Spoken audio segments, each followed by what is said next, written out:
explain to you. And again, इसमें time का भी वो है. Art of advocacy में time is also of essence. पैसे लेके आप नहीं खड़े हो सकते कि आप चाय पी रहे हैं और क्लाइंट को कह रहे हैं जा टाइम ले और उसको वेट करा रहे हैं. The resource person is none other than our Honorable Director General, Mr. Hayat Ali Shah. ये खुद इन्होंने टॉपिक कहा कि मैं ये पढ़ाऊंगा बच्चों को. Who has been one of the most eminent and well-regarded members of the Provincial District Judiciary of Khyber Pakhtunkhwa.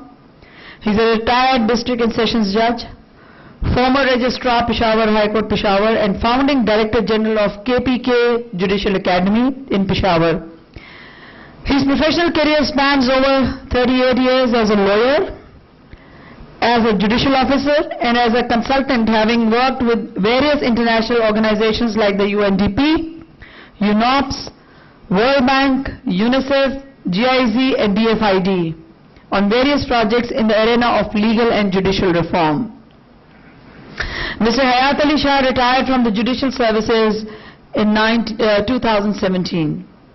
With his rich, diverse experience and skills in adjudication, leadership and management, institutional development, human resource management, project management and conducting empirical research, he brings a lot of value to the renewed vision and mission of the Federal Judicial Academy. He is the man who has transformed judicial education in Pakistan. He has modernized the techniques in Pakistan on judicial education. And I would request him to, sir, kindly take over. Thank you very much, Madam Huma, for your kind words. अगर मैं इतना हूँ नहीं वैसे.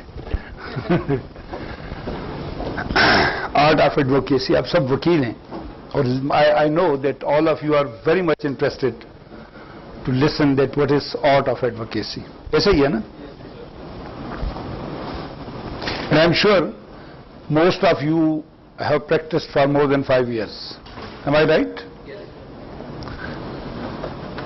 आपने apprenticeship भी की होगी. आप में से बहुत सारे लोग असिस्टेंट होंगे अपने सीनियर्स के और बहुत सारे इंडिपेंडेंट प्रैक्टिस कौन कौन कर रहे हैं आप में से? अच्छा. और बाकी आप असिस्टेंटशिप कर रहे हैं with the seniors, right? Okay. What is advocacy? How you define the advocacy? मुझे assist करते जाएं आप. Advocacy is art of the argumenting, cross-examination, making plan, drafting skills, management skills, time management skills, dealing to the clients, how to deal the client, how to deal in the आप पूरे lecture देने लगे. मैंने एक लफ्ज में definition. loyalty, sir. Loyalty advocacy के साथ क्या ताल्लुक है उसका? That is one of the traits. Yes, sir. Anyhow, और कोई? Art of skills. Art of skills. ये तो कोई नई चीज आप बता रहे हैं. Sir, responsibility. Responsibility. Anybody else? Punctuality. These are traits. The art, the act or process of supporting a cause or proposal. Webster क्या कह रहा है?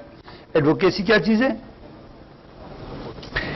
एक आर्ट है या प्रोसेस है कि आप किसी कॉज या प्रोपोजल को सपोर्ट करते हैं. ये जनरल मीनिंग्स हैं. मसलन आपके बार में इलेक्शन हो रहा है, आप एक प्रेसिडेंशियल कैंडिडेट को सपोर्ट कर रहे हैं, तो आप उस प्रेसिडेंशियल कैंडिडेट के व्यूज को सपोर्ट कर रहे हैं कि जी या कि ये करेगा. या रिफॉर्म्स का एक प्रोसेस आपकी बार में चल रहा है कि वकीलों को किस तरह रिफॉर्म किया जाए और आप उसको सपोर्ट कर रहे हैं और उसकी लोगों को बता रहे हैं कि ये प्रोसेस इस तरह होगा या इसका ये फायदा है. That is advocacy. नेक्स्ट क्या डिफिनीशन है? The work of lawyers who speak about cases in court of law.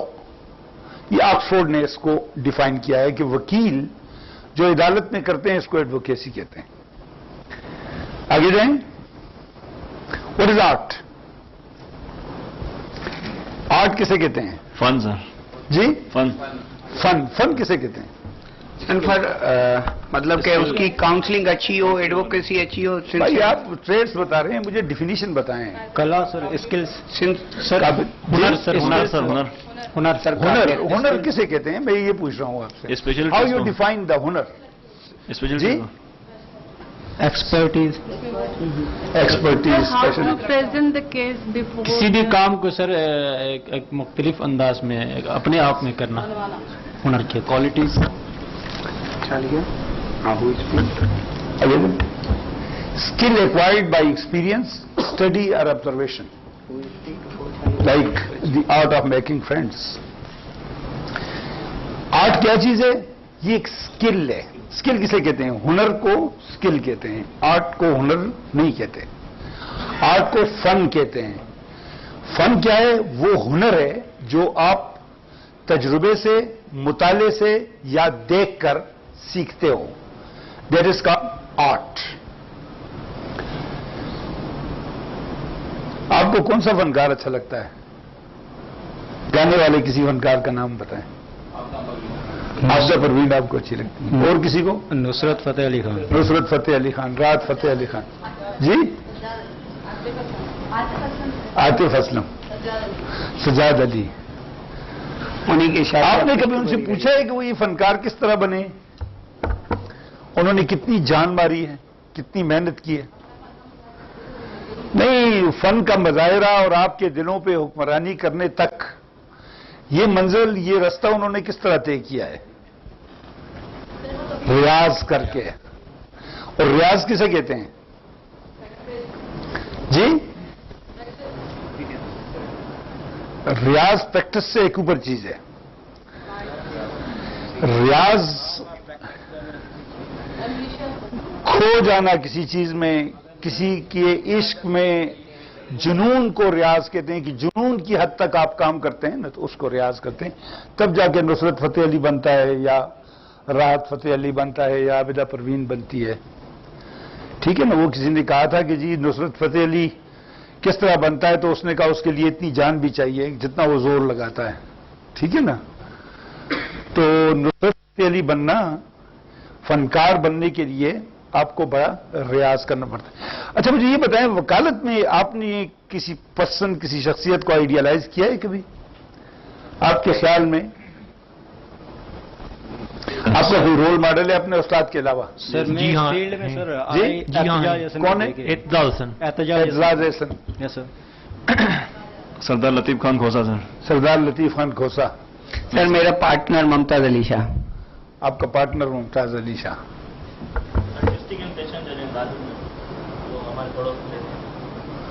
अच्छा, आसमा जहांगीर। अच्छा, आपको पता है कि आपने क्यों उनको आइडियलाइज किया है? ये जितने नाम आप ले रहे हैं ना, मुमताज अली शाह साहब को तो मैं नहीं जानता, बाकी जितने नाम आप ले रहे हैं इनको तो मीडिया ने बड़ा आदमी बनाया है। हाँ, वकालत डेफिनेटली वकालत में बड़ा नाम है, लेकिन उनकी एक सपोर्टिव एरिया जो था वो मीडिया था, जिसने उनकी पर्सनैलिटी को आगे लाया है। That's no harm in that. मैं ये कहता हूं कि खुद देख के, मिल के, उसके साथ काम करके आपने किसी के काम को पसंद किया है? किसी वकील के किया है ना? अच्छा, अब नाम लेने की जरूरत नहीं है। उसकी कोई एक खूबी मुझे बताएं आप, एक खूबी आपने को क्यों पसंद है वो? सर मेरा सीनियर था, वो क्लास में बड़ा मास्टर था। क्रॉस एग्जामिनेशन, क्लास बेहतर करता आपको उसका क्रॉस एग्जामिनेशन पसंद? जी, मेरा senior sir justice Mahmood Alam, वो स्टडी सर बहुत ज्यादा स्टडी कर रहे होते। स्टडी बहुत करते हैं। क्लाइंट अच्छी है, सिंसियरिटी, सच्चाई, सपोर्टिंग ऑफ यंगस्टर एडवोकेट। और फिर वकालत में चले गए। सर वही चीज, स्टडी बहुत करते थे, पढ़ेंगे तो हम करते हैं। फोकस करते थे। Honesty, another area. ऑनेस्टी थे, और उसके बाद बड़े अपने क्लाइंट से मुखलिस थे सर। क्लाइंट से मुखलिस थे, इबादत समझ के काम करते थे, टाइम पे पहुंचते थे। ठीक हो गया ना? एनी आओ, आपने उनकी वो खूबियों में से कोई खूबी आपने अपनाई है? ऑनेस्टली टेल मी कि क्या आपने उनकी उन खूबियों में से कोई एक अपनाई है? आपने क्या अपनाई है? वकालत को ये बात तो समझ नहीं सकते कि वकालत वो तो अभी पता लगेगा ना कि आप कितना जी, सर। मदद करते हैं। सर मैंने जो अपनाई है सर वो क्लाइंटेज को सर क्लाइंट को अच्छी तरीके से डील करना, मुखलिस रहना क्लाइंट के साथ। मैं जो अपनाया ये सर मेरा- टाइम का पंचुअलिटी पे ठीक मैंने सर सिंसियरिटी जैसे आपने जी टाइम का मैंने पंचुअलिटी अपनाया। ठीक मैंने सर सिंसियरिटी जैसे आपने नुसरत फतेह अली के जुनून का एग्जांपल दिया लाइक आपने वो पसंद यस गुड। आगे चलिए। वकील का आपके ख्याल में क्या रोल है सोसाइटी के अंदर? What is role of a lawyer in the society? आप सब वकील हैं, आप वकालत में आए हैं। अच्छा, इससे पहले मुझे ये बताएं कि आप कितने लोग, आप में से कितने लोग बाय चॉइस वकालत में आए हैं? हमारे यहां हमारे जमाने में बाय चॉइस बहुत कम लोग आते थे, एक्सीडेंटली आते थे, या जिसको कहीं एडमिशन नहीं मिलता था तो वो लॉ कॉलेज में आ जाता था। आप में से बाय चॉइस कितने आए हैं? सच बताना है ऐसा? आप बाय चॉइस नहीं आए। और मुझे ये आपको बात बताऊं, जो लोग बाय चॉइस नहीं आते वो अच्छे वकील होते हैं, बहुत सारे। अच्छा, बाय चॉइस क्यों आए हैं आप वकालत में?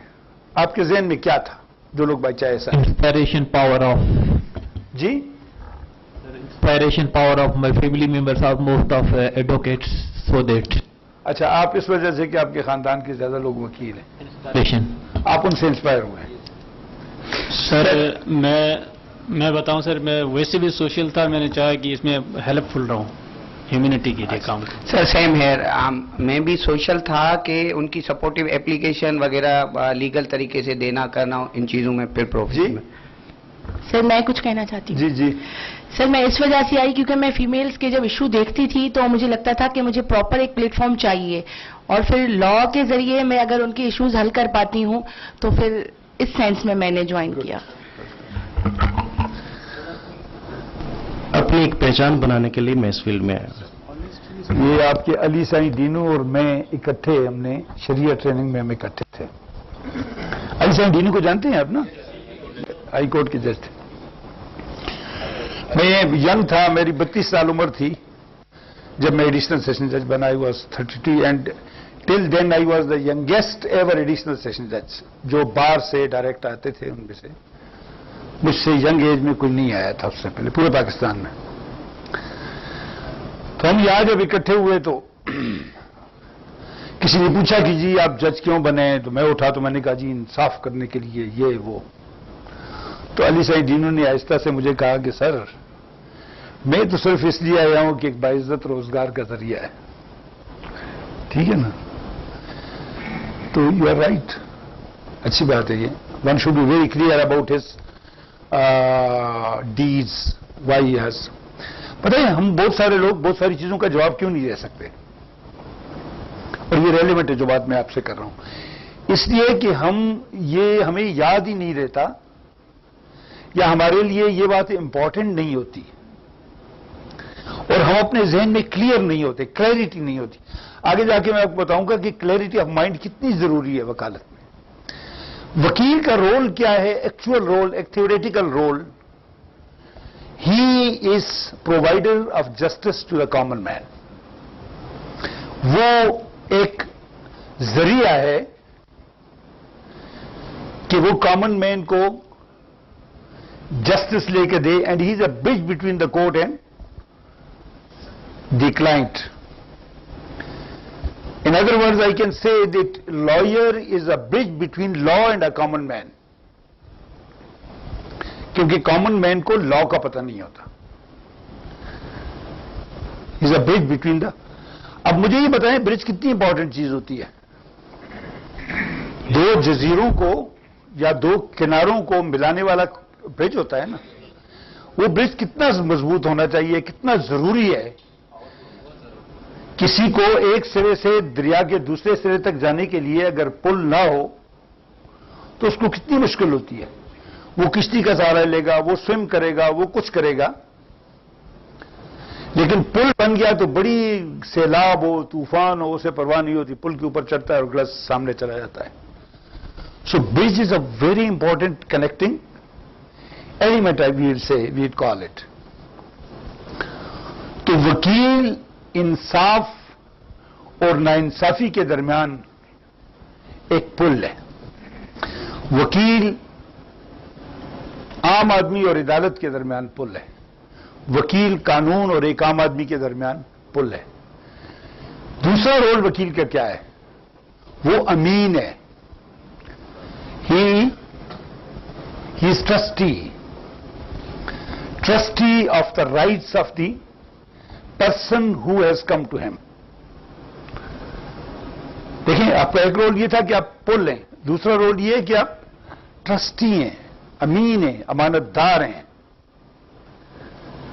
कितना इंपॉर्टेंट रोल है। आपको एक आदमी अपनी जिंदगी आपके हवाले करता है, एक आदमी अपनी इज्जत आपके हवाले करता है, एक आदमी अपनी माल और अपनी जायदाद आपके हवाले करता है। दूसरा रोल आपका क्या है? अमीन। तीसरा रोल आपका वकील का है। वकील के माने आते हैं आपको? क्या है? वकील इंसाफ मददगार, आवाज उठाने वाला जी नहीं, मददगार। वकील के माने मददगार, हेल्प करने वाला। अब आप मुझे बताएं, मददगार कितने इंपॉर्टेंट लोग होते हैं? मददगार किस वक्त किसी की मदद करता है? जब मदद की जरूरत होती है।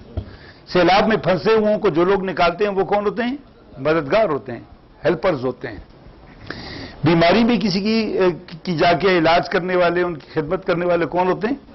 मददगार होते हैं। आपका तीसरा रोल जो है वो मददगार का ही।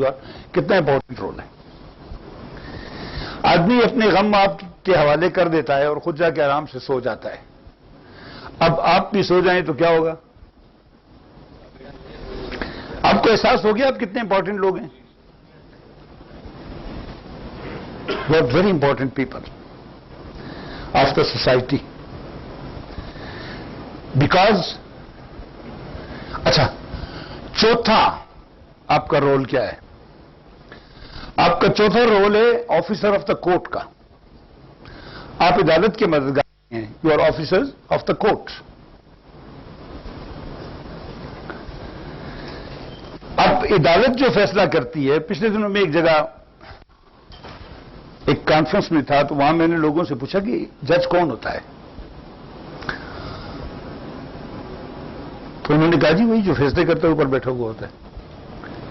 मैंने कहा नहीं, जज हर वो आदमी है जो उसको फैसला करने में मदद करता है उसकी, या उसको सही फैसला करने की तरफ ले जाता है।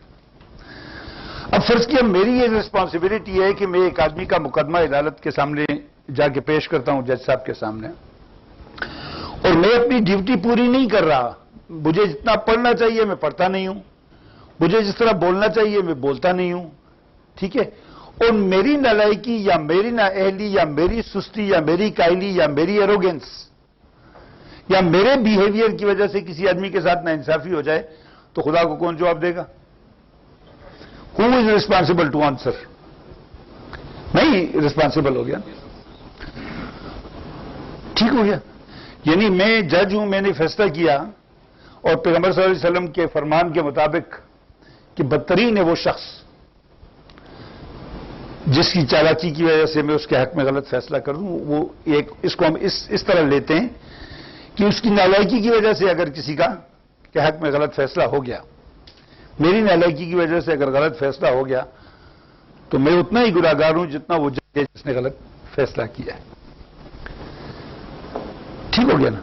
सो you are very important people. अच्छा, अब इस सिनेरियो में जब आप ये रियलाइज कर गए हैं कि आपका पेशा इंतहाई मुकद्दस, इंतहाई इंपॉर्टेंट और इंतहाई जरूरी है इन द सोसाइटी, उसमें आपको कैसा होना चाहिए? सिर्फ ऑनेस्टी की बात नहीं है, जनरली वो हम आगे जाएंगे कि आपको क्या होना चाहिए। मैं जनरली पूछता हूं एक सिंपल लफ्ज में कि जब आपकी इतनी रिस्पॉन्सिबिलिटीज हैं तो आपको कैसा होना चाहिए? आपको एक जबरदस्त इंसान होना चाहिए, आपको एक बेहतरीन इंसान होना चाहिए जो अपनी सारी कैपेबिलिटीज को दयानतदारी से इस्तेमाल कर सकता है in favour of his client और in support of justice. Right? Clear? आगे चलें जी। ये तो गलत हो गया है, पीछे स्लाइड एक खा गए हो कहीं। नहीं मेरा ख्याल है एनी वो छोड़ो, वो मेरा ख्याल है मिस हो गई, एक स्लाइड थी वकालत एडवोकेसी। अच्छा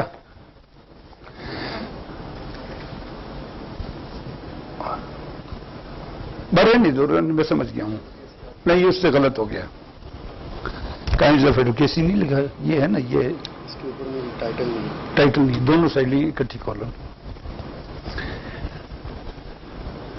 दो चीजें हैं, एक लॉयरिंग है, एक एडवोकेसी है। आप इन दोनों में किस तरह फर्क करते हैं? What is lawyering?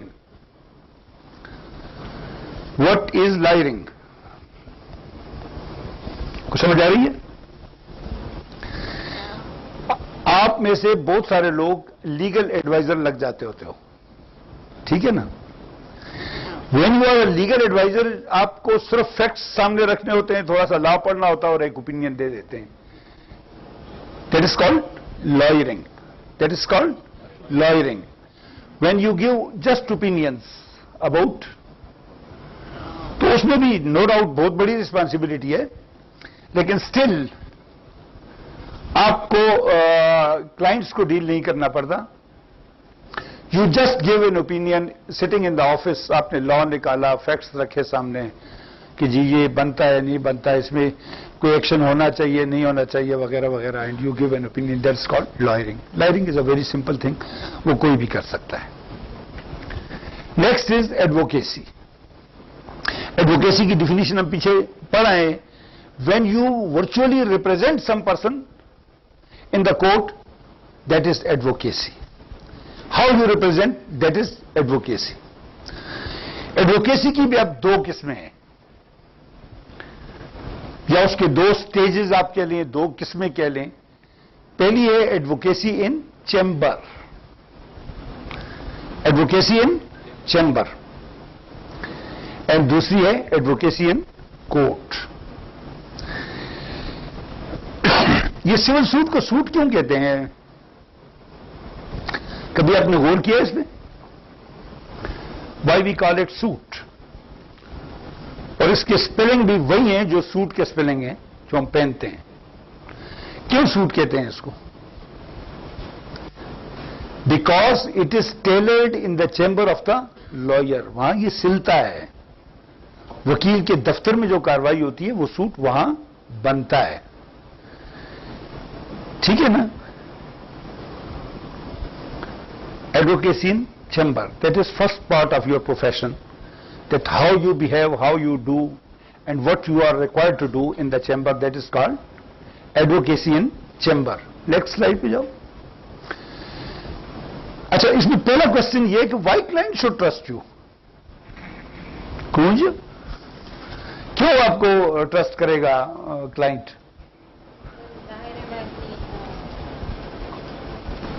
सर, क्लाइंटेशन को डील करना एडवोकेसी में बहुत बड़ा आर्ट है। जब आप अपने क्लाइंट को एक मेरा सिंपल क्वेश्चन है कि why a client should trust you? आप 500, 5000, 10,000 वकील बैठे हुए हैं, उनमें से आपके पास ही क्यों आएगा? Because of my efficiency and he want to take relief. Because of your efficiency. Yes, same sir. Efficiency. Yes. Because of my skills, sir. Skills. नहीं, रेफरेंस भी जब आएगा, नहीं रेफरेंस के जरिए तो आपके पास केस आएगा ना, लेकिन sir because I am advocate sir, मैं वकील हूँ। आप तो 500 और भी हैं ना, आप एक बार में 5000 वकील हो। सर वो अपने chamber, why should come straight away to you?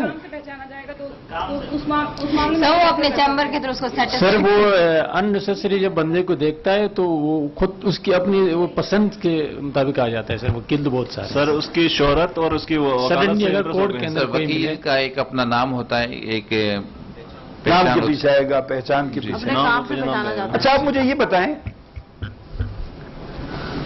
आप किसी पब्लिक ट्रांसपोर्ट में जाते हैं कहीं पे, ठीक है, और आप सबसे पहले किस चीज को देखेंगे? आप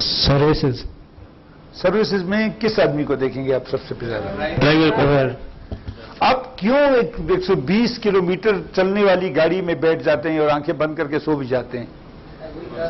you trust the driver, you trust the driver. Why you trust the driver? efficiency. experience and skills. You know that he can drive. Simple is that you know that he can drive the vehicle. और दूसरा आपका यकीन ये होता है कि he will take you to your destination. यही होता है ना. 30,000 फुट की बुलंदी पे जहाज में हम जा रहे होते हैं और हमें बिल्कुल यकीन होता है कि हम इस्लामाबाद पहुंच जाएंगे या हम कराची पहुंच जाएंगे या हम लंदन पहुंच जाएंगे. Because we trust the person who is sitting on the steering. तो पहली बात क्या हुई? Trust. Why your client should trust you? That you should know it. You should know that why some client should trust you. You should make yourself trustworthy. आप कामयाब वकील तब होंगे जब आपकी रेपुटेशन ये हो कि आप पे ट्रस्ट किया जा सकता है. ट्रस्ट किस तरह होगा? ये ट्रस्ट किस तरह होगा? जब मैं आपके साथ मिलता हूं, मेरी पहली मुलाकात में किसी रेफरेंस से आ गया, किसी जरिए भी आ गया. सर इसके बोलने पर, स्पीक के ऊपर, डीलिंग्स. आपको मैं एक बात बताऊं, आप किसी डॉक्टर के पास कब जाते हैं? बहुत सारे ENT होते हैं, आपके कान में दर्द है, 50 ENT हैं, आप उनमें से किसी एक ENT को सिलेक्ट करते हैं. क्यों? सर एक्सपर्ट्स होता है और उनका नाम होता है कि इसकी वजह से कि एक्सपर्ट तो सारे हैं. नहीं, वो बेहतरीन होता है, सब बताते हैं कि मतलब वो क्यों बेहतरीन होता है? वो एक दफा इलाज कर चुके होते हैं, आजमाए हुए होते हैं. नहीं, पहली बात जा रही हैं आप. सिर्फ क्लिनिक देखते हैं कि कितना वो नहीं That is one of the. Sir हम नॉर्मली क्लिनिक लोग नहीं देखते. वर्क देखते हैं सर. पहली दफे में तुक्का. सर हम अपने दर्द की वजह से जाते हैं उसके पास कि वो क्या है क्या नहीं. दर्द तो आपकी मजबूरी है ना, मजबूरी से. लेकिन आप बहुत सारों में से किसी एक को क्यों सिलेक्ट करते हैं? सर बात एक्सपीरियंस वर्क. भाई आपका ये एतबार होता है कि ये आदमी पूरी दयानतदारी से काम कर रहा है. आपका ये एतबार होता है कि ये आदमी अपनी पूरी एफर्ट डाल के आपका इलाज करेगा, ये आपके काम को खराब नहीं करेगा. लेकिन सर हमें खुद से तो नहीं पता चलता ना कि वो ये काम प्रॉपर करेगा कि नहीं. देखिए मैंने आपको यही बात की कि आप पूरी बात, मैं कहना इस तरफ आना चाह रहा हूं कि आप पहले पूरी मालूमात करते हैं, ABCD से पूछते हैं यार मेरे कान में दर्द, किस डॉक्टर के पास जाऊं, कौन सा अच्छा है? वो कहते हैं फलां के पास चले जाओ. तो आप कहते हैं यार वो स्पेशलिस्ट है, वो कहते हैं हाँ स्पेशलिस्ट है. फिर आप पूछते हैं कि अच्छा यार वो पैसे कितने लेता है? वो फिर वो आप बताता है कि जितने पैसे. अच्छा उसके पास क्या फैसिलिटी है यार, अगर सर्जरी वगैरह की जरूरत हुई तो उसके पास है. फिर आप कहते हैं कि अच्छा वो कितना टाइम देता है पेशेंट को. ठीक है ना, ये सारी चीजें आप पूछते हैं तो तब जाते हैं आप एक डॉक्टर के पास. मतलब उनको किसी ने बताया आपने मालूमात, तो मैं यही बात कर रहा हूं. आप के पास मैं आता हूं अपना एक केस लेके, तो मैं 50 आदमी से पूछ के आऊंगा ना. उन 50 आदमियों को क्या पता होना चाहिए आपके बारे में? आप अच्छे वकील हैं, आप ईमानदार हैं, आप बिकते नहीं, आप मुखालिफ को लिवरेज नहीं देते हैं, आपके अदालत के साथ ताल्लुकात अच्छे हैं, अदालत आप पे ट्रस्ट करती है, वगैरह वगैरह वगैरह, ये सारी खूबियां आपके अंदर. ठीक है ना. That is why the client trust you. हम क्या करते हैं, ऑनेस्टली स्पीकिंग, हम क्लाइंट को झूठ बोल के उसको फंसाते हैं. बल्कि बाद शहरों में ये कल्चर है कि वो हथकड़ी में बंधा हुआ होता है और वकालत मुंशी जाके वकालतनामे पे अंगूठा लगाता है और जाके उससे पूछे बगैर दरखास्त दे देता है. वो किसी और वकील को एंगेज करता है, ये जाके खड़ा हो जाता है कि जी मुझे भी वकालतनामा दिया, पहले मेरी फीस दे. हमारा ऑब्जेक्टिव पैसा कमाना है. मेरी बात को आप समझ रहे हैं? मैं इस तरफ ला रहा था आपको कि मुझे ट्रस्ट तब करेगा कि वो उसको ये पता हो. अभी हम वहां बैठे हुए गप लग रही थी, कोई शहादत की बात हो गई, तो मैंने इकबाल का शेर पढ़ा कि जी शहादत है मतलूब मकसूद मोमिन, न माले गनीमत न किश्वर कुशाई. तो मैंने कहा अगर शहादत आदमी इसलिए शहीद हो जाए कि जी उसने माले गनीमत कमाना है या किसी खास जगह पे कब्जा करना है, तो मेरे ख्याल में वो शहादत नहीं है. तो भाई इसको आप वकालत पे फिट करें जब अगले आदमी को ये यकीन हो कि यार, अच्छा मैं ये कहता होता हूं ना कि उसको ये यकीन हो कि ये मेरा काम करेगा, पूरी दयानतदारी से करेगा, सच्चाई से करेगा, वो फीस भी आपकी मर्जी की देगा. बल्कि आपकी मर्जी आपकी एक्सपेक्टेशन से भी ज्यादा देगा आपको। लेकिन अगर आपने उसको फंसा दिया, आपने कुछ पैसे भी उससे वसूल कर लिए, ठीक है, 2-4 दिन बाद वो किसी और को वकील कर लेगा, आपको पैसे भी दे देगा बेचारा, क्योंकि वो डरता है वकीलों से, लेकिन ये है कि वो अपने लिए कोई और वकील ढूंढेगा। तो नंबर 1, आप हमेशा ये याद रखें कि you should make your self trustworthy. Next, फिर जनाब जब आप ट्रस्टवर्दी हो गए, अच्छा, और ये ट्रस्ट डेवलप करने का एक जो और तरीका है वो ये है कि आपको ये पता होना चाहिए कि आपने फैक्ट्स किस तरह करेक्ट करने हैं अपने क्लाइंट से, और उसके डॉक्यूमेंट्स किस तरह लेने हैं आपने उससे, जो रेलेवेंट डॉक्यूमेंट हैं आइए। आपको फैक्ट्स करेक्शन का तरीका आता है, how you correct the facts from your client? जी नहीं, पहले तो क्यूरी की जाती है, उससे पूछा जाता है कि आपके साथ क्या हुआ था, किस तरीके से हुआ था, फिर आपके पास डॉक्यूमेंट्री एविडेंस क्या है, आपके पास क्या प्रूफ है। सर तो पहले ये पूछेंगे आपको तकलीफ क्या है, उसके बाद टेस्ट करते हैं। यस, वो तो जब आपका क्लाइंट आता है तो वो तो 6 घंटे आपके ले लेता है, वो लंबा किस्सा, क्योंकि हमारे जमाने में ये था कि जब कोई आदमी मुकदमा लेकर आता था तो पहले तो उसके साथ सारे रिश्तेदार, पूरा खानदान आता था, फिर उसके साथ गांव के 2-4 सियाने भी आते थे, फिर वो बैठ के आपको पूरी दास्तान सुनाता था, और फिर वो आपसे डिग्री भी आपके ऑफिस में ही लेता था कि यार मेरा मुकदमा का फैसला ये होता है ना। अब इसलिए बड़े जमघटे में आप फैक्ट्स किस तरह कलेक्ट करेंगे, जो रेलिवेंट फैक्ट्स हैं। और पता है हमें रेलिवेंट फैक्ट्स कलेक्ट करना नहीं आता, दैट इज वाई हमारी ड्राफ्टिंग इंतहाई गलत होती है। हमारा क्रॉस एग्जामिनेशन अपने ऊपर गोल करने का होता है, हम गोल कर रहे होते हैं, और उसकी वजह ये होती है कि क्योंकि क्लाइंट का ये ख्याल होता है कि ये तो मेरा वकील है, ये मुझे 6 घंटे सुनेगा, आपके पास 6 घंटे टाइम नहीं होता, आप जल्दी जल्दी बस उससे 2-4 पॉइंट्स लिखे और जाके दर्ज मार दिया, जरा आगे देखेंगे, ठीक है ना। तो फैक्ट्स कलेक्शन का तरीका यह है कि जब वो आपके पास आए, डॉक्टर क्या करता होता है मरीज के साथ, आपने देखा है, उसके मुंह में सबसे पहले थर्मामीटर रखता है, चाहे उसके गुर्दे में भी दर्द हो। तो थर्मामीटर क्यों रखता है? सर्टिफिकेशन नहीं भाई, कि जब मैं इसको स्टेथो वगैरह लगा के देख रहा हूं ये बोले ना, दिस इज ट्रू फैक्ट।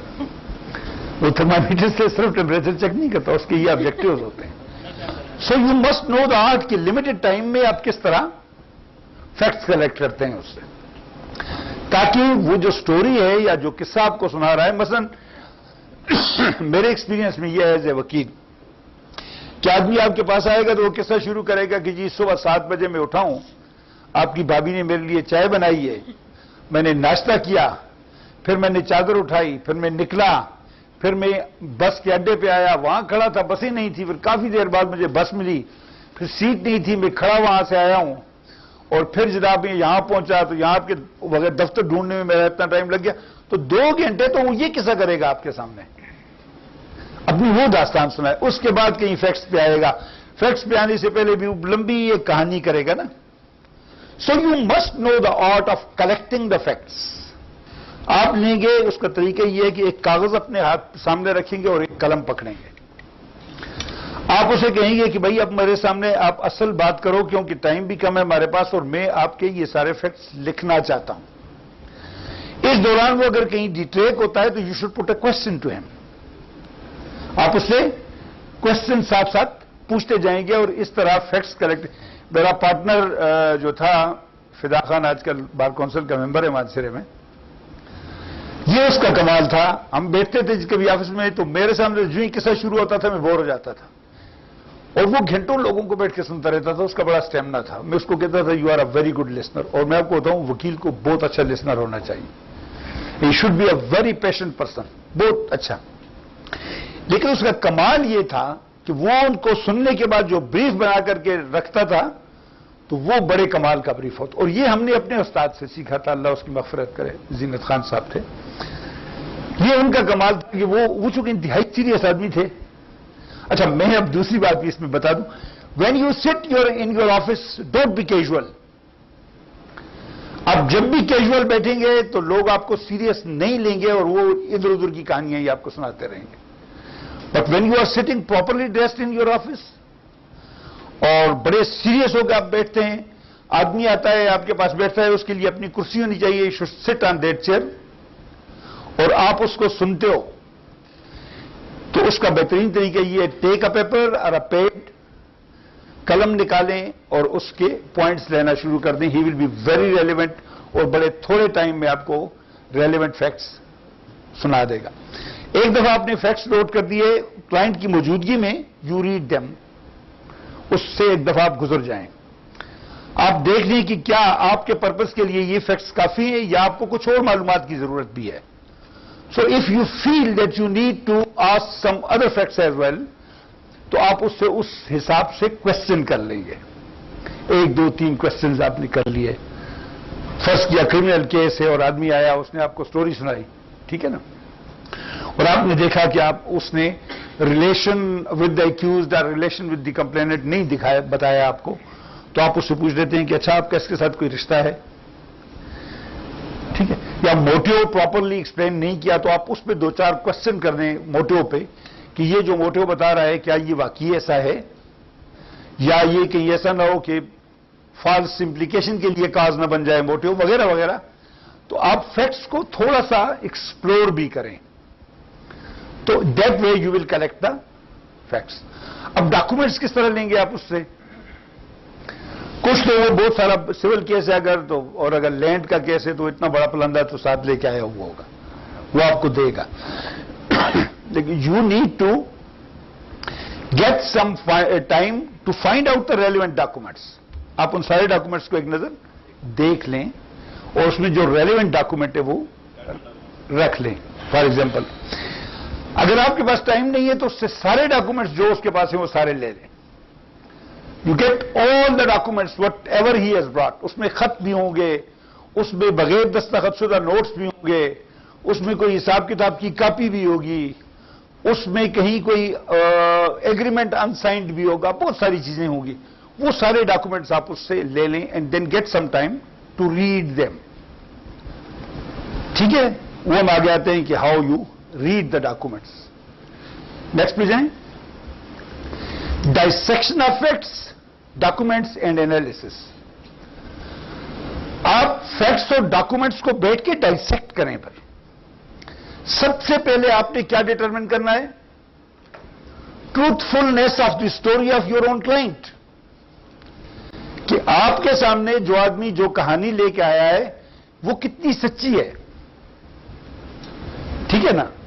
सो उसकी सच्चाई जानने के लिए you have to dissect all the facts. आपने हर एक फैक्ट को, एक एक फिक्रे को डाइसेक्ट करना है, उसका एनालिसिस करना है कि आया इसको सर्कमस्टांसेस सपोर्ट कर रहे हैं, ये सच है, ऐसा हो सकता है, ऐसा नहीं हो सकता, अगर हुआ है तो इसके ऐसी सूरत में ये सर्कमस्टांसेस होने चाहिए, और अगर नहीं हुआ तो इस किस्म के सर्कमस्टांसेस होने चाहिए। क्या वो सर्कमस्टांसेस उसने अपने फैक्ट्स में आपको बताए नहीं बताए? You need to dissect the documents and the facts and then analyse them. उसके एनालिसिस के बाद आप इस नतीजे पे पहुंचेंगे कि आया आपके क्लाइंट का कोई केस है या नहीं है। Does he have a case और not? If he doesn't have a case, अगर मैं आपको कहूं कि आप उसको वापस कर दें फाइल, तो मुझे पता है आपने नहीं करनी, आई नो दैट। लेकिन अगर हो सके और आप ऑनेस्टली समझते हैं कि इस आदमी का केस नहीं बनता, या आप ये समझ रहे हैं कि आपको समझ नहीं आ रही इसकी, आप समझ रहे हैं कि आपको इन फैक्ट्स की समझ नहीं आ रही, तो गो टू अ सीनियर, उसके साथ थोड़ा सा डिस्कस करें, खुद भी थोड़ा सा सर्च करें। जब आप पूरी तरह मुतमईन हो जाएं कि you don't have a case at all, then tell him. At least उसको बताएं कि भाई तुम्हारा केस बनता नहीं, अब आपकी मर्जी है, तुम करते हो तो अल्टीमेटली डिफीट होगी, और अगर नहीं करते हो तो। लेकिन अगर एब्रप्टली देखे ही आप कहते नहीं बनता case, that is not right, आपका ओपिनियन ऑनेस्ट नहीं होगा। या देखते ही आप कहते हैं कि बस ये तो डिग्री हो जाएगा, again this will be dishonesty on your part. और वो जो पहले बात मैंने की है ना कि why you should trust you, he will never trust you next time. Number 1. Number 2, वो जाएगा अपने इलाके अपने सब में कहेगा कि यार उस पर तो एतबार ना करो, बड़ा फजूल वकील है। तो आप एक पूरे इलाके की क्लाइंटेज अपनी जो है ना वो जाया कर जाएंगे। सो मैं इंपॉर्टेंस है एडवोकेसी इन चैम्बर की, and this is the third stage is कि आपको फैक्ट्स को एनालाइज करना है और डॉक्यूमेंट्स को और उनकी फिर आ जाती है drafting. This is beginning of a suit, rather stitching of a suit. Suit में जनरली इस्तेमाल करता हूं, सिविल सूट की बात सिर्फ नहीं कर रहा। It may be a bail application, it may be some other drafting, it may be some other thing. Drafting is very important. Drafting में आप क्या करेंगे? अच्छा मुझे ये बताएं यार, मैंने कहा था इन सबके सामने एक एक कागज रखना है, वो आप लोगों ने नहीं रखा, या मैं भूल गया हूं बताना। चलिए छोड़ें। आपको जब आप पहले दिन अपने ऑफिस में गए, अपने सीनियर के पहला सबक आपको क्या दिया उसने? What practical lesson was given to you? Practical lesson. Drafting FIR थी सर, एफआईआर प्रैक्टिकल लेसन जी। एफआईआर दी के पढ़ के बताएं उसमें क्या है। अच्छा आपको एफआईआर दी पढ़ के, और किसी को? वो सबसे पहले तो सीनियर्स कहता है कि आप कोर्ट्स में जाएं, पहले डेटें लेना सीखें। डेटें लेना सीखें। सबसे पहले सर टाइम पे पहुंचने का कहा। Practical exercise. सर मुझे एप्लीकेशन ड्रा, सर एप्लीकेशन लिखाना, एप्लीकेशन ड्रा कराइए सर। उनको read. Sir translation of FIR. पता है मुझे पहला सबक मेरे उस्ताद ने क्या दिया था, अल्लाह उसकी मग़फ़िरत करे। उसने मुझे कहा था how to use the paper. जो आपके सामने कागज पड़े हुए हैं ना, इसको आप किस तरह इस्तेमाल करोगे, लिखना किस तरह शुरू करोगे। Can you give me a paper? कोई कागज है किसी के पास?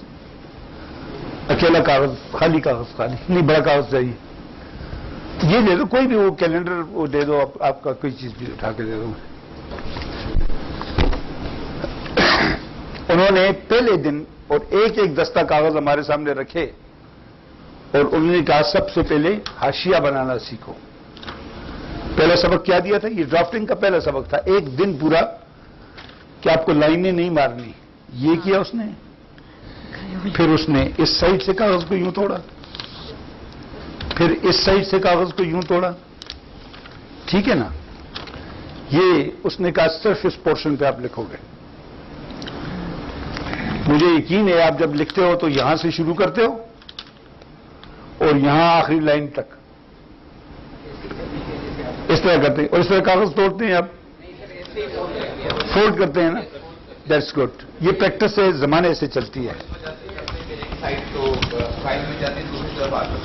नहीं, ऑर्डर की बात नहीं होती है। आपके ये कार्नर्स और एजेस जो है ना, इनके जाया होने का खतरा बहुत ज्यादा होता है, क्योंकि फाइल तो सालों चलती है ना। तो हमें पहला सबक क्या दिया था practical? How to use the paper, कि आप कागज को किस तरह इस्तेमाल करते हो। और हमें बड़ा अजीब लगा था कि जी हम इस काम के लिए आए हुए हैं कि हमें ये सिखाएंगे कि ये पूरा दिन एक दस्ता कागज। मुझे अच्छी तरह याद है, 100 कागज मेरे सामने पड़े हुए थे, 100 मेरे पार्टनर के सामने, और टक्का। अच्छा मुझे फिर आखिर में पता चला कि क्यों। देखिए अभी मैंने 1 मिनट में कागज कर दिया ना, आप यकीन माने कि मैं 50 कागजों के बाद भी उसको ठीक तरह फोल्ड नहीं कर सकता था। I couldn't. आप भी जाके ट्राई करें, आपको अंदाजा होगा कि यह आसान काम नहीं है,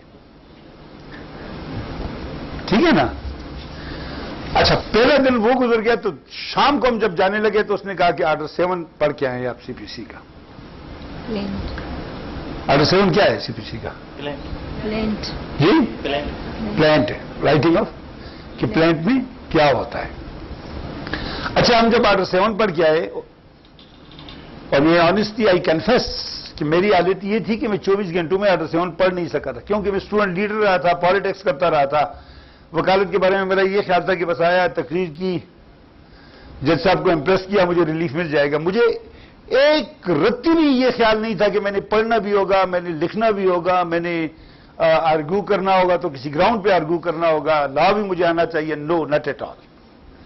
स्टूडेंट लाइफ में कभी पढ़ा नहीं था, और वकालत फिर जाहिर ऐसी चल रही थी जो हमने, तो मुझे बड़ा अजीब लग रहा था। लेकिन फिर जब शाम हुई तो अच्छा वर्चुअली मैं शाम को रोया हूं बैठ के कि यार ये क्या है, मुझे तो समझ ही नहीं आ रही यार 7 क्या होता है। एलएलबी भी एलएलबी गाइड पढ़ के पास की थी, तो यार ये तो मसला हो गया है। लेकिन जब मैं पढ़ चुका, अगले दिन जब सुबह आए तो उसने कहा शाबा, मुझे याद है उन्होंने कहा कि कागज पकड़ो मैं आपको प्लान ड्राफ्ट कराता हूं, और कहा कि अपनी मर्जी के नाम लिखो, अपनी मर्जी के नाम लिखो उसने। तो उन्होंने हमें एक प्रीएम्पशन की वो ड्राफ्ट करवाई पहले, और साथ उन्होंने दूसरी बात उन्होंने ये की कि आपने ड्राफ्टिंग करनी किस तरह है। उससे पहले हमें उन्होंने एक फाइल दी कि इस फाइल को पढ़ो, इसके फैक्ट्स पढ़ो, और ड्राफ्ट उनसे प्लान निकाल के बाकी फाइल दे दी। जो लिखी हुई प्लान थी वो निकाल के हमें उन्होंने फाइल दे दी कि इस फाइल को पढ़ो। लेकिन उससे पहले उसके बाद पहले उन्होंने हमें कहा कि प्रीएम्पशन एक्ट पढ़ो, और प्रीएम्पशन एक्ट की फला सेक्शनें पढ़ो। हमने वो पढ़ी, फिर उन्होंने फैक्ट्स दे दिए कि अब इसमें फैक्ट्स अपने पास नोट्स लिखो। हमने फैक्ट्स से नोट लिखे, फिर उन्होंने कहा प्लान ड्राफ्ट करो। तो हमने ऊट पटांग ड्राफ्ट की, नहीं समझ आ रही थी न कुछ आ रही थी। खैर उन्होंने, मुझे अभी भी याद है कि जब हमने उनको दी शाम के वक्त की जी ये प्लान हमने ड्राफ्ट किया है, तो मेरे ऊपर, मेरे वाले के उन्होंने लिखा था लिखे मूसा पढ़े खुदा, ये तुमने पांव से लिखा हुआ है। और मेरे पार्टनर के वाले के ऊपर लिखा था स्टिल चाइल्डिश। ठीक है ना, ये उसके कमेंट्स थे पहले दिन के हमारे ड्राफ्ट के ऊपर। एनीहाउ, फिर दूसरे दिन उन्होंने हमें ड्राफ्ट करके दिया कि ये प्लान होती है। फिर अगले दिन कहा फैमिली केस ड्राफ्ट करो। फिर हमें कहा कि इसमें लड़कियों के नाम अपनी मर्जी के लिखो। फन से क्या हुआ हमें वो करने के लिए कि जरा थोड़ा ये एंटरटेन भी हो और वगैरह वगैरह। एनीहाउ, उसूल क्या है ड्राफ्टिंग का, और ड्राफ्टिंग इंपॉर्टेंट क्यों है? ड्राफ्टिंग, आपने देखा है बिल्डिंग जब आप कोई बनाते हैं तो उसकी फाउंडेशन पे कितनी मेहनत होती है। नहीं, फाउंडेशन जब आप बनाते हैं कितनी मेहनत उसमें होती है। आप खोदते हैं, पक्की जमीन तक उतरते हैं, पक्की जमीन के बाद आप राफ्ट डालते हैं बिल्डिंग की हिसाब से, फिर उसमें कंक्रीट भरते हैं और फिर उसके ऊपर पिलर उठाते हैं या जो भी करते हैं आप building. So pleading is the foundation of a case. तो जितनी आप मेहनत प्लीडिंग्स के ऊपर करेंगे ना, उस तरह उतना ही आपके लिए वो केस आसान होगा। मैं आपको ऑनेस्टली कहता हूं, हमने जो दावा ड्राफ्ट किया है, आर्गुमेंट्स और जजमेंट, जजेस कहते होते थे यार आपके केसों में जजमेंट लिखनी बड़ी आसान होती है। तो हम कहते थे सर किस तरह? कहते हैं प्लेंट के अलावा हमें कुछ पढ़ना ही नहीं पड़ता, उसी को हम रिप्रोड्यूस कर देते हैं जजमेंट में। तो आपकी प्लेंट जब ड्राफ्ट करते हैं तो that is the foundation of your case. So आपने अपने चैम्बर में या अपने केस में, फर्ज किया आपने 10 घंटे देने हैं केस को, so you give 5 hours to your drafting. 5 घंटे आप दें उस दावे को ड्राफ्ट करने के लिए। ड्राफ्ट, एक्चुअल ड्राफ्ट लाने से पहले, अच्छा आप करेंगे क्या? वो चीज मैंने आपको बता दी कि आपके फैक्ट्स आपकी फिंगर टिप्स पे होने चाहिए। आपको पता होना चाहिए कि आपका काज ऑफ एक्शन क्या है, आपके फैक्ट्स क्या है और आपका काज ऑफ एक्शन क्या है। फिर काज ऑफ एक्शन को कौन से फैक्ट्स बनाते हैं, अब आपने उनको पुरोना है। ये बिल्कुल इस तरह है जैसे एक्सक्यूज मी, किसी को आप गुलदस्ता दे रहे हो तो फूलों को किस तरह सजाना है। फर्ज किया मैं कहूं कि जी मैं आपको गुलदस्ता दे रहा हूं, मैं बाहर से जाता हूं, फूल तोड़ता हूं बहुत सारे, कोई उल्टा लगा हुआ है, कोई यूं लगा हुआ है कि इस तरह लगा हुआ है, और यूं पकड़ कर कहता हूं ये ले लें। आप कहेंगे ये पता नहीं क्या डस्ट और गंद उठा के लाके मुझे दे दिया। आपको यही लगेगा कि गार्बेज है ना, he is giving me garbage. लेकिन मैं 2-4 फूल और कुछ पत्ते और कुछ टेनियां मिला के और उसको सजा के ऑर्गेनाइज करके आपको देता हूं तो आप कहेंगे थैंक यू सर, आपने मुझे बुके दिया है। So this is difference between bouquet and garbage, and the same applies here while you are drafting. हमारा उस्ताद अल्लाह बख्शे कहता होता था कि ऐसा ड्राफ्ट बनाओ कि उसे उठा के बाहर फेंकने की किसी की जरूरत ना हो।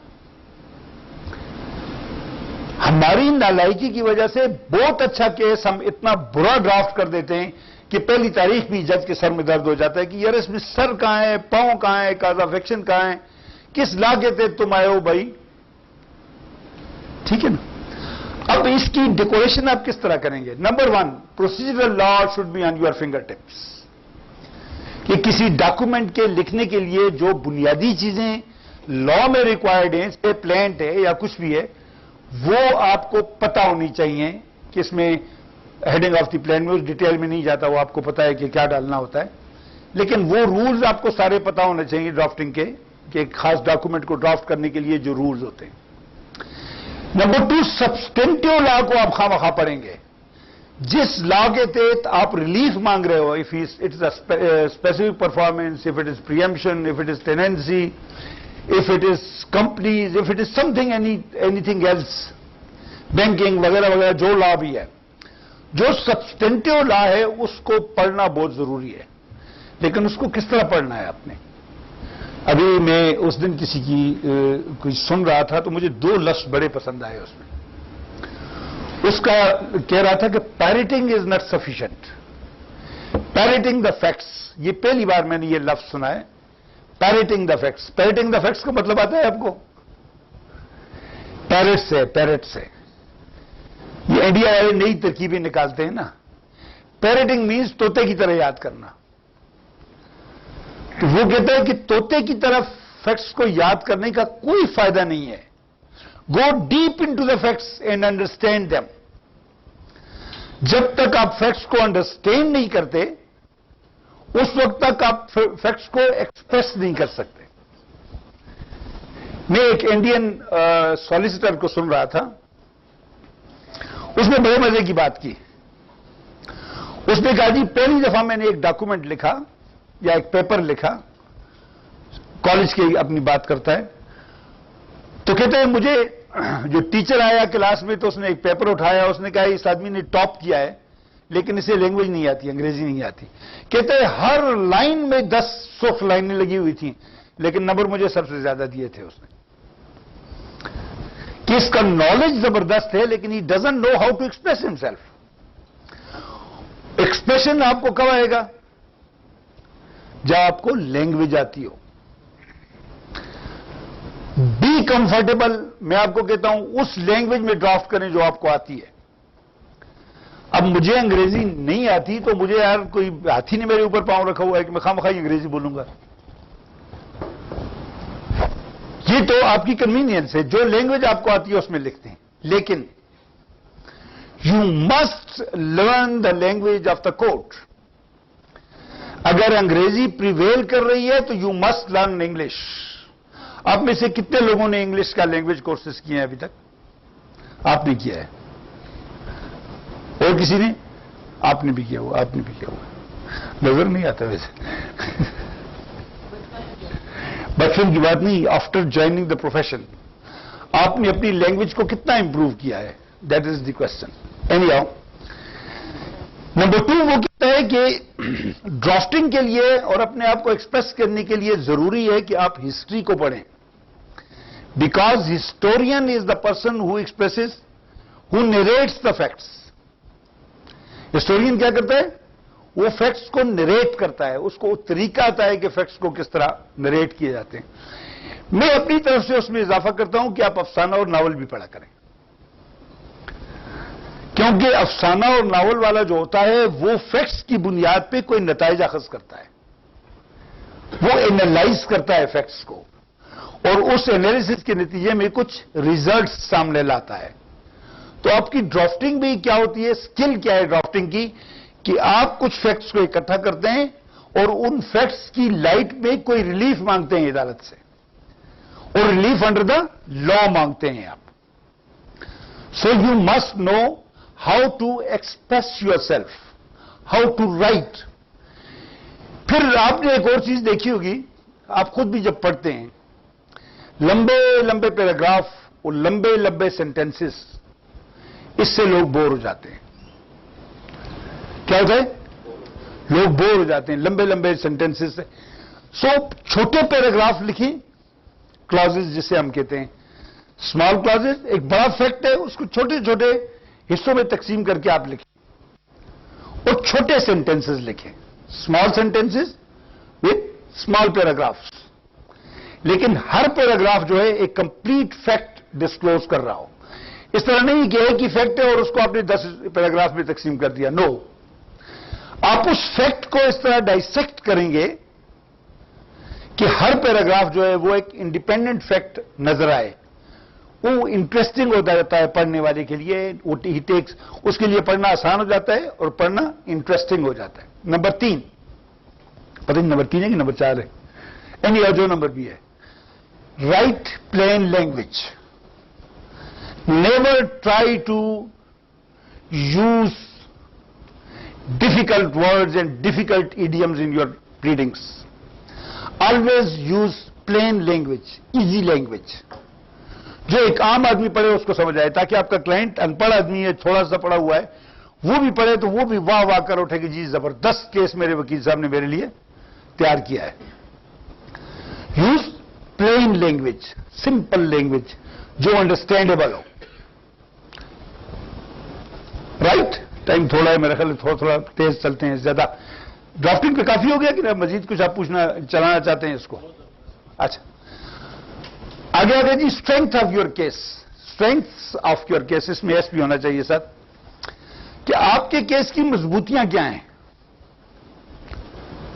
आपकी केस की मजबूतियां क्या हैं, आप अपने केस को किस तरह मजबूत समझते हैं, कितना मजबूत समझते हैं, और उसके क्या क्या स्ट्रांग पॉइंट्स हैं, ये पहले ही दिन अपने पास लिख दिया करें। आगे जाएं, आपके केस की वीकनेसेस क्या हैं, कहां आपको मार पड़ सकती है, ठीक है ना, कहां आपके सर में आके डंडा लग सकता है, उस वीकनेस का भी आपको पता होना चाहिए कि आपके केस की वीकनेसेस क्या क्या हैं, ताकि with the passage of time आप अपनी वीकनेसेस को कवर करते रहें थ्रू एविडेंस और through otherwise other means.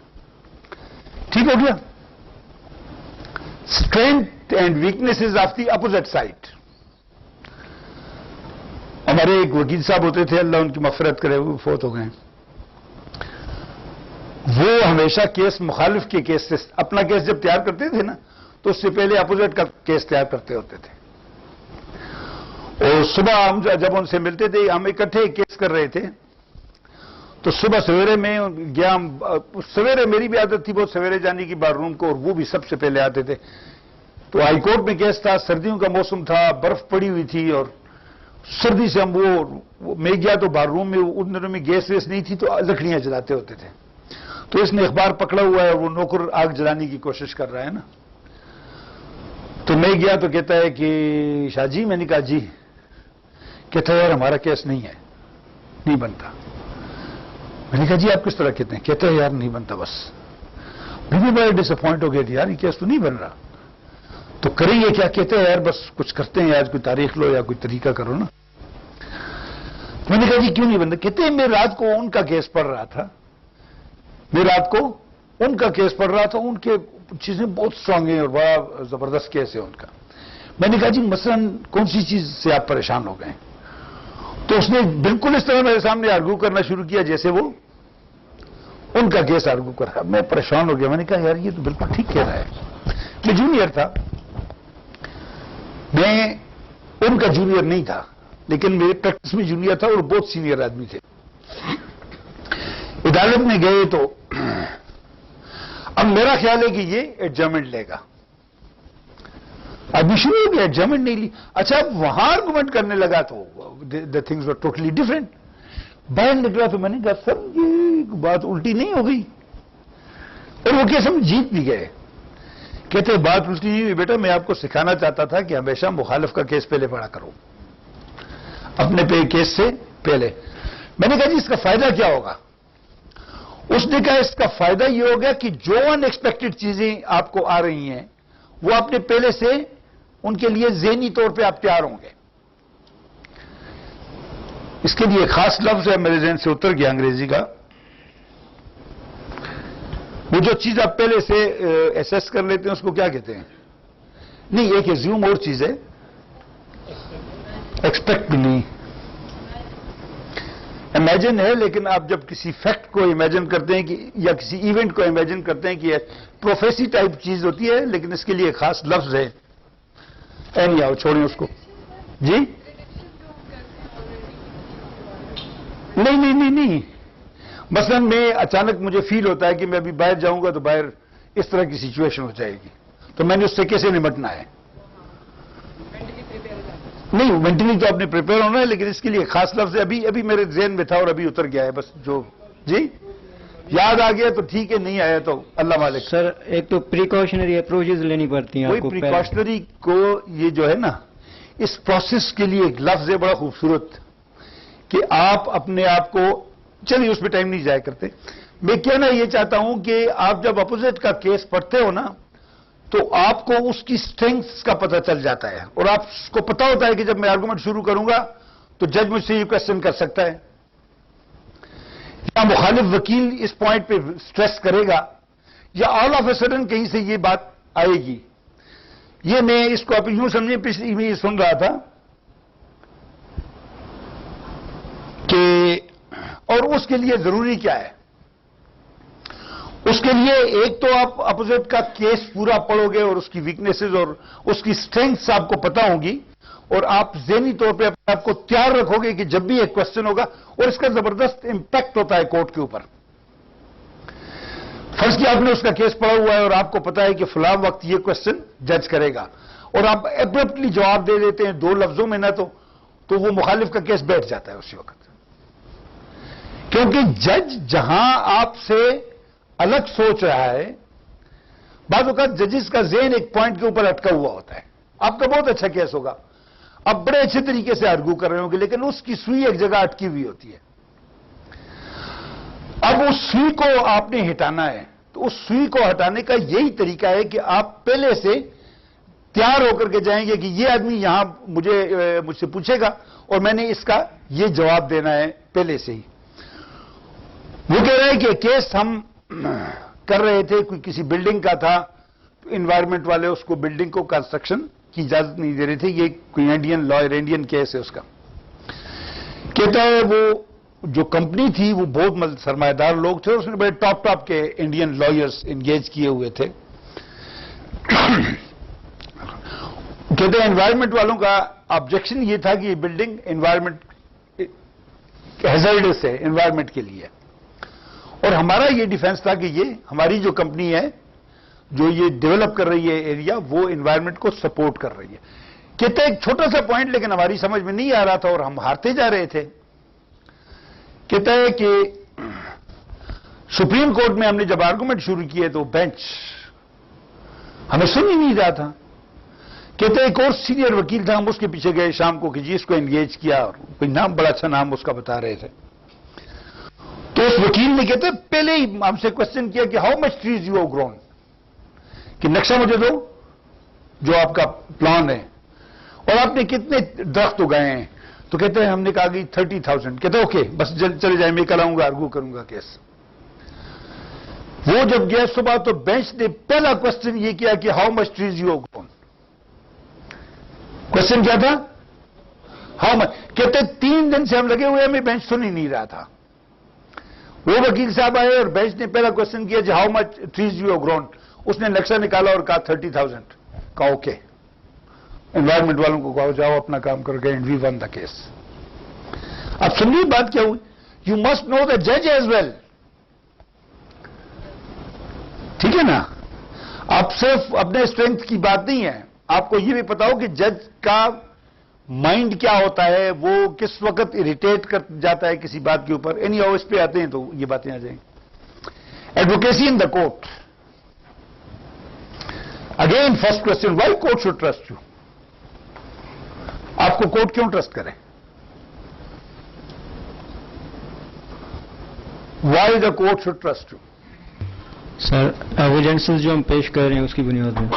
Sir उसमें ये होता है कि एक वकील की खुद की रेपो होती है और कोर्ट को ये पता होता है कि ये गलत केसेस नहीं लेके आता है और अच्छे तरीके से कोर्ट को प्लीड करता है, गाइड करता है। ठीक बात है। वाई आप वही मिसाल को वापस लें कि आप किसी आदमी पर क्यों ट्रस्ट करते हैं, इसको जरा डिफरेंट अंदाज से हम अब ले रहे हैं। आप किसी को तब ट्रस्ट करते हो जब आपको पता होता है कि वो आपके लिए हेल्पफुल है, आपकी मदद कर रहा है। मैं बस के ड्राइवर को इसलिए ट्रस्ट करता हूं कि वो मुझे मेरी मंजिल तक पहुंचाने में मदद कर रहा है। मैं पायलट को इसलिए ट्रस्ट करता हूं कि मुझे कंफर्टेबली अपने मकाम तक पहुंचाने में मदद कर रहा है। मैं डॉक्टर को इसलिए ट्रस्ट करता हूं कि मुझे यकीन है कि वो मेरी हेल्प कर रहा है. नाउ व्हेन द जज thinks that you are honestly helping him, he will trust you. लेकिन अगर जज के ज़हन में ये बात आ जाए कि ये आदमी चीट कर रहा है या ये आदमी जो है वक्त गुजार रहा है, विल ही ट्रस्ट यू? आपके रिलीफ लेने के चांसेस कितने कम हो जाएंगे. देखिए, जब आप पे ट्रस्ट किया जाता है ना, आपको रिलीफ ना भी मिले, कम से कम आपको जज सुनता है. वो कहता है कि अरे की सेंस की बात कर रहा है. तो जब आपको सुन लिया जाता है तो आपका क्लाइंट मुतमईन हो जाता है. अगर उसको फैसला उसके हक में ना हो तो वो कहता है मेरे नसीब में नहीं था. लेकिन when you are trusted, you are being heard, you are heard.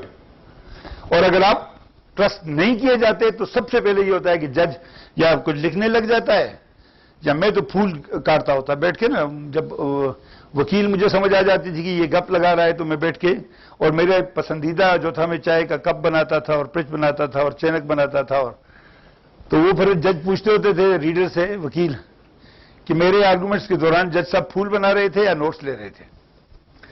जब उनको पता चल जाता था कि मैं फूल बनाता था तो उनको पता होता था कि यार हमने बकवास की है. ठीक है. सो you must be sure that जज इज ट्रस्टिंग यू.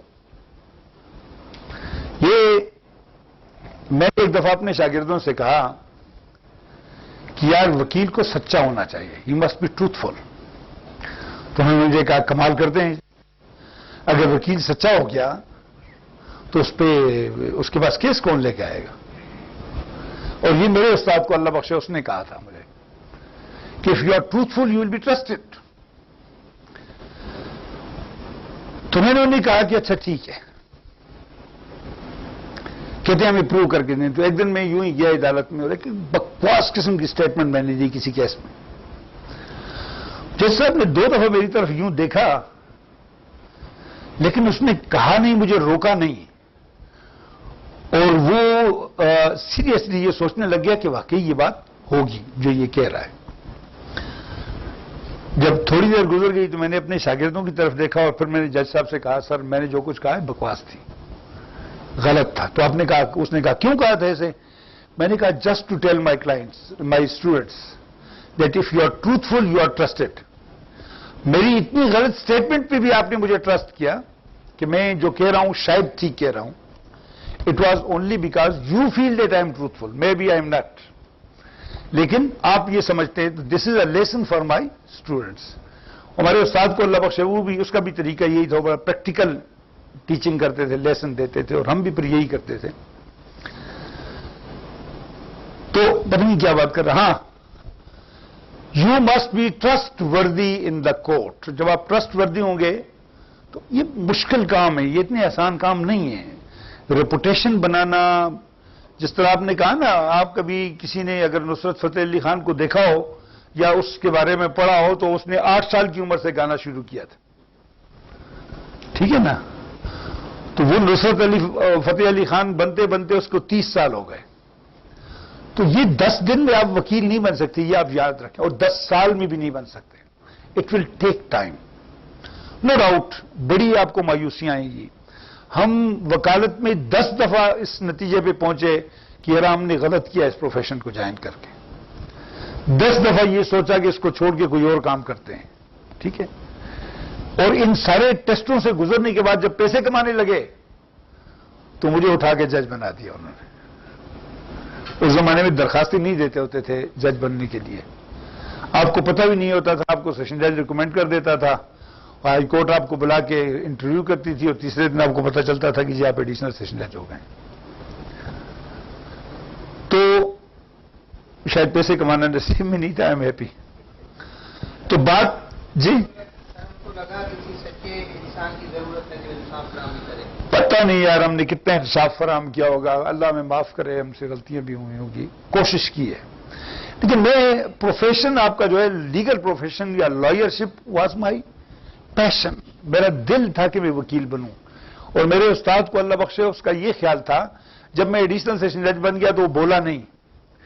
लेकिन कुछ अर्सा बाद हम मिले तो उसने कहा पता है तुमने बड़ी गलती की है. मैंने कहा जी क्या गलती मैंने की है. कहता है जुडिशरी ज्वाइन करके. मैंने कहा जी मुझे तो कोई आदमी चाहिए था वो कह देता कि यार तुम मत जाओ. कहते हैं मेरे दिल में था कि मैं तुम्हें कहूं, लेकिन फिर मैंने कहा शायद तुम्हारा शौक और तुम्हारा दिल टूट जाए. तो लेकिन शुक्र है अल्लाह का, अब यहां भी अल्लाह ने बहुत काम लिया, बहुत अच्छा काम लिया और it's good, I am happy. लेकिन वो एक तशनगी रह गई कि जो मेरे बारे में ख्याल था या मेरा अपना ख्याल था कि मैं वकालत में किसी लेवल को जाऊंगा, वो तशनगी अब इस तरह पूरी कर रहे हैं आप लोगों के साथ मिलकर।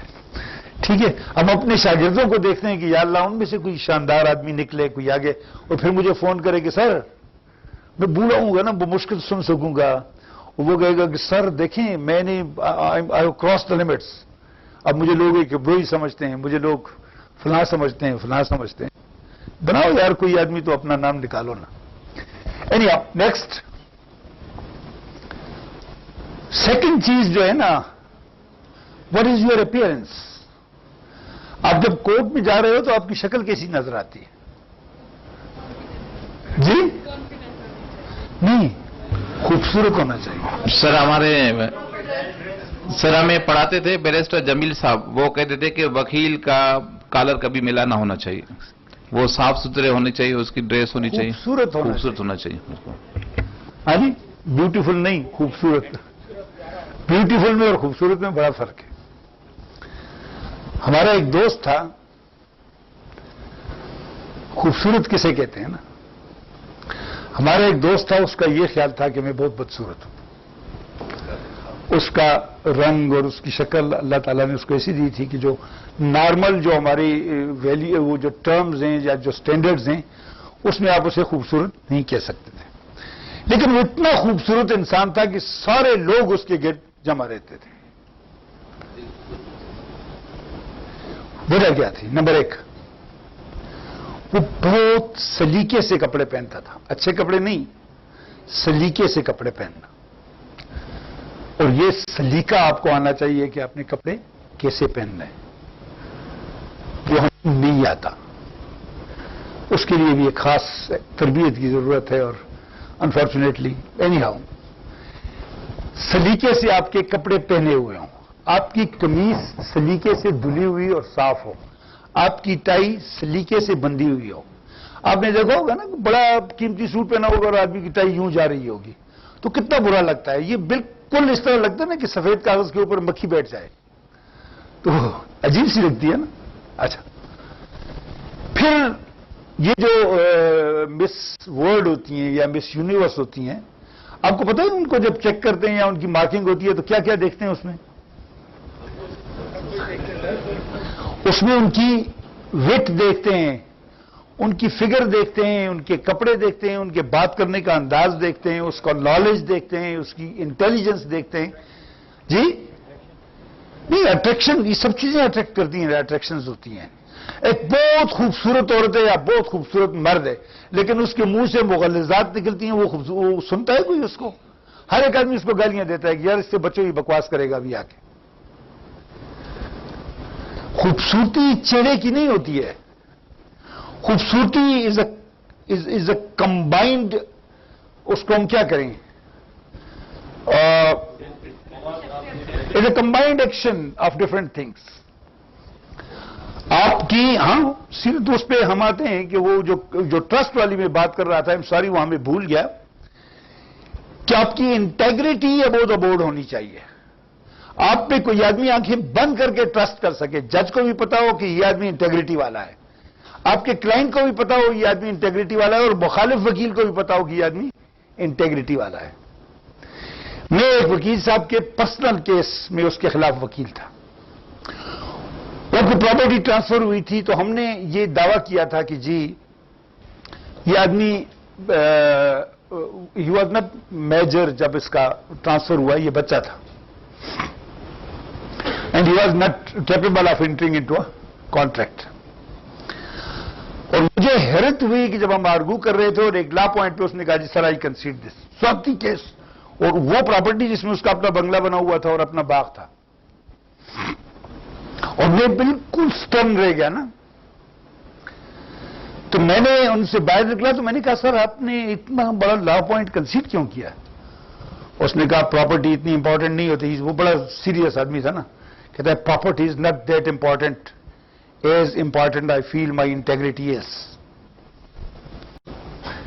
कि जायदाद इतनी अहम नहीं है जितनी कि मेरी इंटेग्रिटी अहम है मेरे लिए।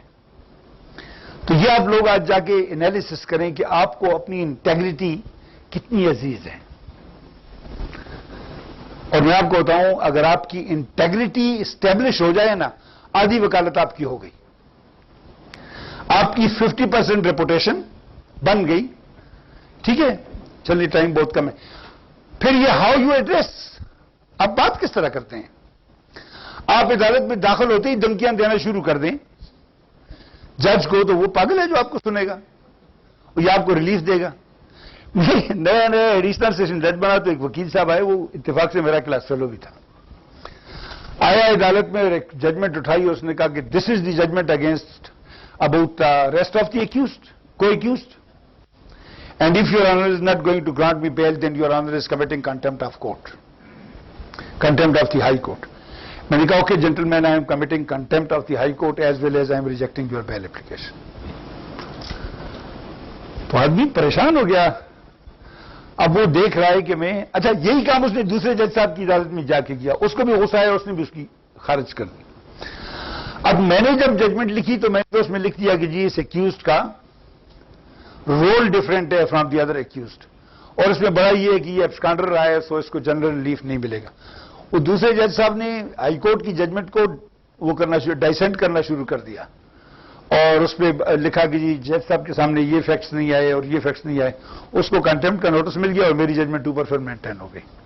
तो इस तरह हो जाता है। आपको फन आना चाहिए कि आपने क्राइसिस से फिर निकलना किस तरह है। एनी हाउ, वो जुमला मोतरज़ा आप इसको समझें, लेकिन your way of your address in, वो क्या कहते हैं उसको, adds to your beauty. Way of your address adds to your beauty. और हमेशा, अच्छा वे ऑफ एड्रेस में एक और बड़ी इंपॉर्टेंट चीज है, that is your voice, your sound. छोटा सा कमरा है और उसमें मैं तकरीर शुरू कर दूं तो जज साहब सर पकड़ के बैठ जाएगा कि यार खुदा के लिए बस करो, मेरा सर फट रहा है तुम्हारी चीखों से और तुम्हारे शोर से, ठीक है ना। और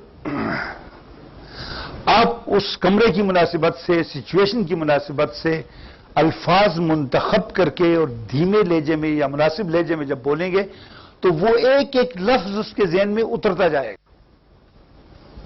हमारे एक प्रोफेसर होते थे गफूर साहब, जो हमें लॉ पढ़ाते थे, टार्ट्स पढ़ाते होते थे। आप यकीन मानिए वो इतना धीमा बोलते थे और मैं क्लास में हमेशा पिछले सिरे की सीट में बैठता था। मुझे उसका एक एक लफ्ज समझ आता था और मेरे ज़हन में, मुझे अब भी उसके लेक्चर ज़बानी याद है जो मैंने कभी अटेंड किए हैं। सो सिलेक्ट योर वॉइस, आपकी वॉइस सिलेक्टेड होनी चाहिए कि आप किस तरह बोलते हैं, और उसकी आप प्रैक्टिस करें। आप अपने चैम्बर में प्रैक्टिस करें, अपने घर में प्रैक्टिस करें, अपने बच्चों को सामने बिठा के उनके सामने बात करें और आप देखें कि आपकी आवाज से, यानी आपको ये फन आना चाहिए कि आप कितनी देर तक किसी को सुनने पे मजबूर कर सकते हैं। How much time you can engage a person to listen you. ठीक है। नेक्स्ट, आपको फैक्ट्स पे कमांड होना चाहिए। आपको फैक्ट्स यूं फिंगर टिप्स भी याद होने चाहिए। आपको पेज नंबर फाइल का याद होना चाहिए। आपको एग्जिबिट नंबर याद होना चाहिए फाइल का। मसलन कोई बात आती है तो आप you just tell them please sir read, जाएं जी आप पेज नंबर 334 पे, और उसकी लाइन नंबर 14 देखें सर, नीचे से ऊपर या ऊपर से नीचे। खुद जज बड़ा इंप्रेस हो जाता है कि हर आदमी ने बड़ी मेहनत की हुई है, हालांकि अपनी पूरी फाइल पढ़ी ही नहीं होती, आपने सिर्फ पेज याद किए होते हैं और वो रेलिवेंट लाइन याद की हुई होती है। ठीक है ना। So it impresses you. आगे, कमांड ऑन लॉस, ये बहुत ज्यादा जरूरी है, क्योंकि अगर कभी आपने गलत लॉ कोट कर दिया, अगेन आपकी इंटेग्रिटी गई तबाह। अमूमन मैंने देखा है कि वकील आ जाता है और कहता है जी लॉ फलां है ना, तो मैं कहता हूं लिखा हुआ कहां है, तो कहता है जी फलां किताब में लिखा हुआ है। मैं कहता हूं जरा वो किताब लाओ, किताब लाते हैं वो उस तरह नहीं लिखा हुआ होता।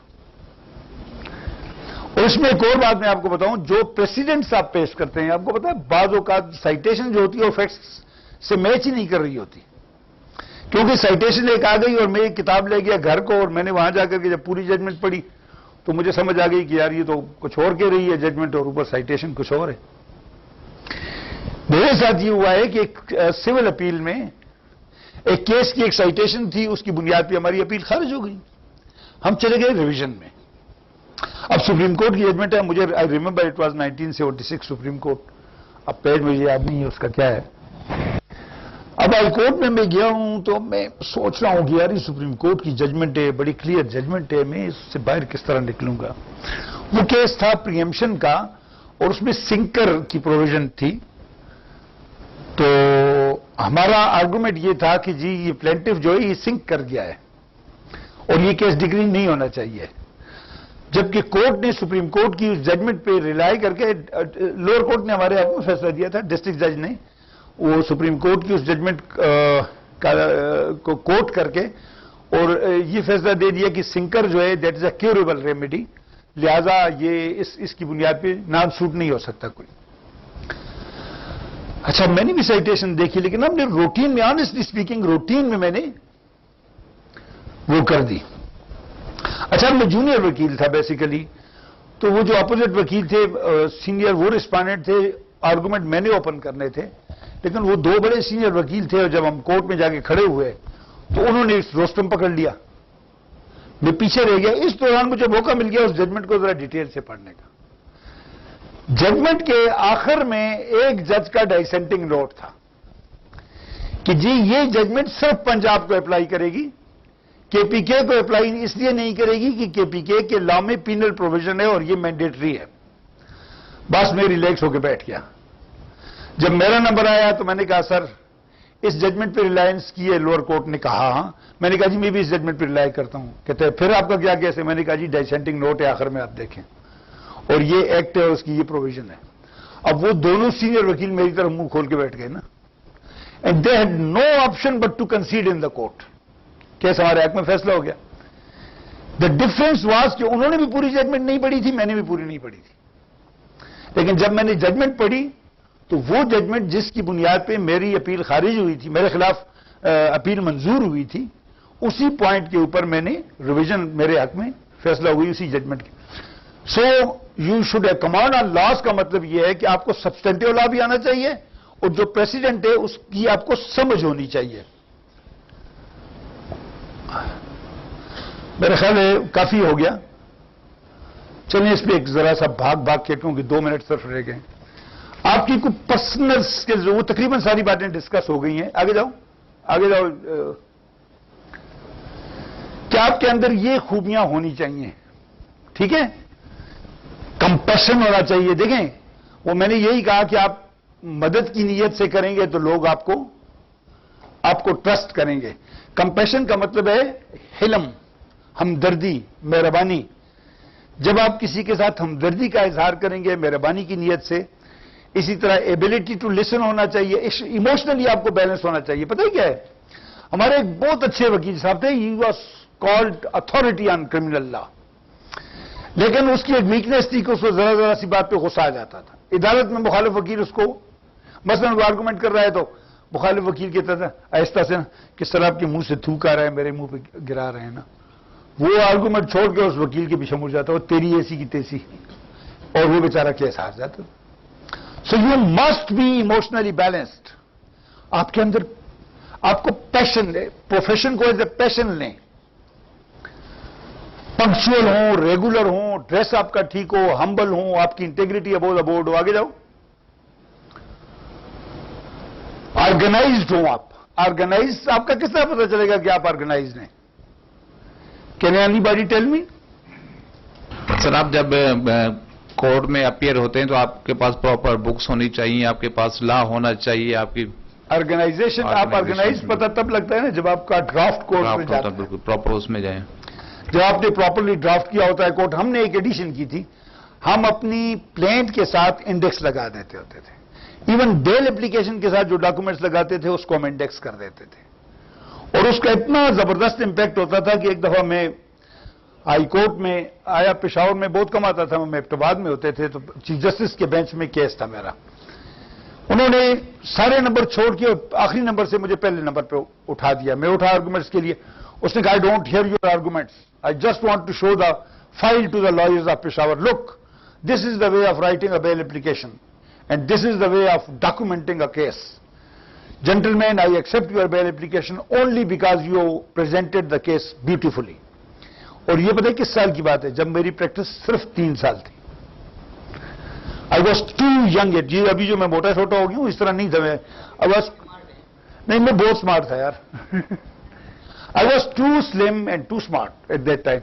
बल्कि मैं जब एडिशनल सेशन जज हो गया तो लोग आके मेरे स्टेनो को सलाम करते थे, उनका ख्याल था कि ये जज है, क्योंकि मैं छोटा सा था, उनको नजर इस तरह.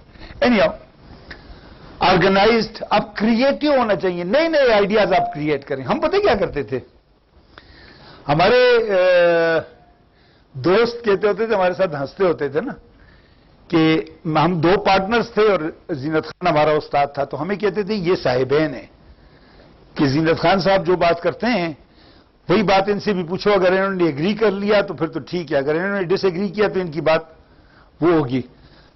तो जीनत खान साहब को भी अल्लाह बख्शे, वो भी जब कोई इश्यू होता था तो हम दोनों को बुला देता था, कहता है यार चाय इकट्ठी पियेंगे. चाय का मतलब ये होता था कि कोई सीरियस बात है जो हमने बैठ के डिस्कस करनी है.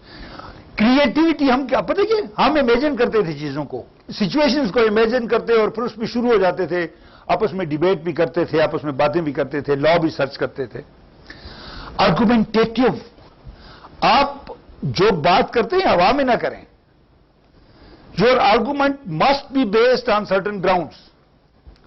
मसलन मैं आर्गुमेंट करता हूं कि सर ये मेरा क्लाइंट बड़ा आजिज आदमी है, बड़ा गरीब आदमी है, ये बेगुनाह है, तो मैं जब कहता हूं कि आजिज है, ये सब कहते हैं ना, लेकिन मैं अगर कहूं कि आजिज है तो आई शुड हैव, ये उसका एजिज जो है ये किसी ग्राउंड पे मैं लाके सामने करूंगी जी कि ये वाकयात हैं जी और ये आजिज है.